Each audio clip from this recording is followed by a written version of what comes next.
Hello everyone, start करते हैं आज की वीडियो को। और आज की वीडियो में हम बात करने वाले हैं डोनाल्ड ट्रंप के ईगो के बारे में। डोनाल्ड ट्रंप के ईगो के बारे में बात करना इसलिए भी ज़रूरी है क्योंकि आपने हाल ही में देखा होगा एक फ्रेंडली जेस्चर का आदान प्रदान हुआ था हमारे प्राइम मिनिस्टर मोदी और डोनाल्ड ट्रंप के बीच में।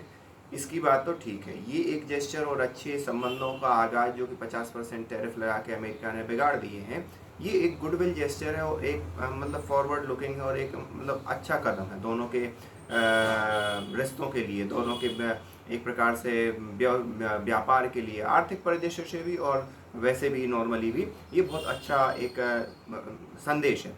लेकिन यहाँ पर एक चीज़ गौर करने वाली बात है। आपको मालूम होगा इंडिया शुरू से ही ऑपरेशन सिंदूर के बीच हुई मध्यस्थता, जो अमेरिका कहता है अमेरिकी मध्यस्थता, को नकारते आ रहा है। मतलब कि अमेरिका ने कहा था कि भैया हमने मध्यस्थता करके हमने इंडिया और पाकिस्तान दोनों के उसको अलग किया, लेकिन भारत शुरू से ही इस पर तटस्थ है कि भाई तीसरा देश, अमेरिका का नाम नहीं लिया, लेकिन किसी भी तीसरे देश ने मध्यस्थता नहीं की और किसी भी तीसरे देश की मध्यस्थता को इनकार कर दिया।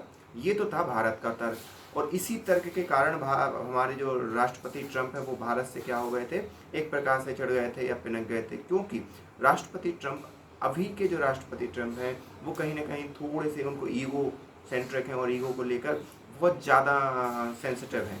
अगर मान लो कोई राष्ट्राध्यक्ष, कोई पत्रकार अगर उनसे इस प्रकार के सवाल कर लेता है तो भी वो बिखर जाते हैं। तो इस प्रकार से जब भारत का जवाब आया तो उनका बिखरना तो लाजमी ही था।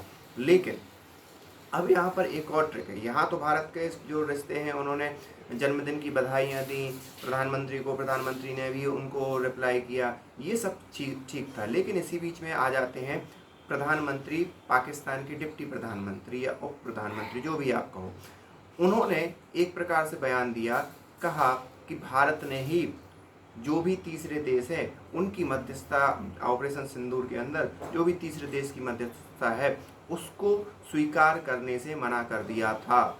मतलब आप समझ रहे हो, जो भारत कई दिनों से कहते आ रहा है ऑपरेशन सिंदूर के बारे में, वो वहाँ के उप प्रधानमंत्री ही उस चीज़ को एक्सेप्ट कर लेते हैं, डिप्टी प्राइम मिनिस्टर ही एक्सेप्ट कर लेते हैं कि भारत का तर्क सही था। और जैसे ही ये बात सही होती है तो आपको मालूम होगा कि ट्रंप के जितने भी दावे, उनकी मीडिया ने जितने भी दावे किए, क्योंकि ट्रंप यूएस के राष्ट्रपति हैं और यूएस के राष्ट्रपति जब कुछ कहता है तो सीधी सी बात है पूरा ग्लोबल मीडिया कवर करता है, तो वो सारी चीज़ें मीडिया में हैं, उनकी सारी चीज़ें ट्वीट पे हैं। जो उनका एक ट्रुथ सोशल करके उनका सोशल मीडिया हैंडल है, जो कि ट्विटर पर बैन होने, उस समय जो ट्विटर था उस पर बैन होने के बाद उन्होंने बनवाया था, उस पर सारी चीज़ें हैं।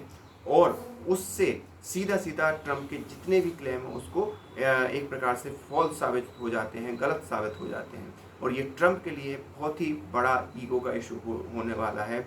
और ये देखिए, आप देखना होगा कि वही ट्रंप जिनके जो वहाँ के जो मतलब सेना प्रमुख हैं, फील्ड मार्शल हैं, उनको बुला के अमेरिका में स्पीच दिलवाते हैं, वही ट्रंप जो पाकिस्तान को ज़्यादा से ज़्यादा पैसा दिलवाते हैं, अब पाकिस्तान के इस बयान पर क्या रिएक्शन करते हैं और इसको कितना सीरियस लेते हैं, ये तो देखना बाकी होगा।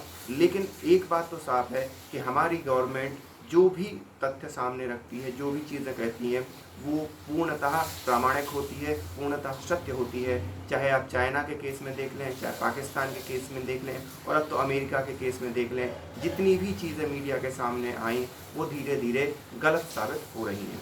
आपका इस पर क्या मतलब टेक है, आपके क्या फीडबैक है, आपका क्या कमेंट है, आप कमेंट करके बता सकते हैं। मिलते हैं नेक्स्ट वीडियो में, तब तक के लिए थैंक यू।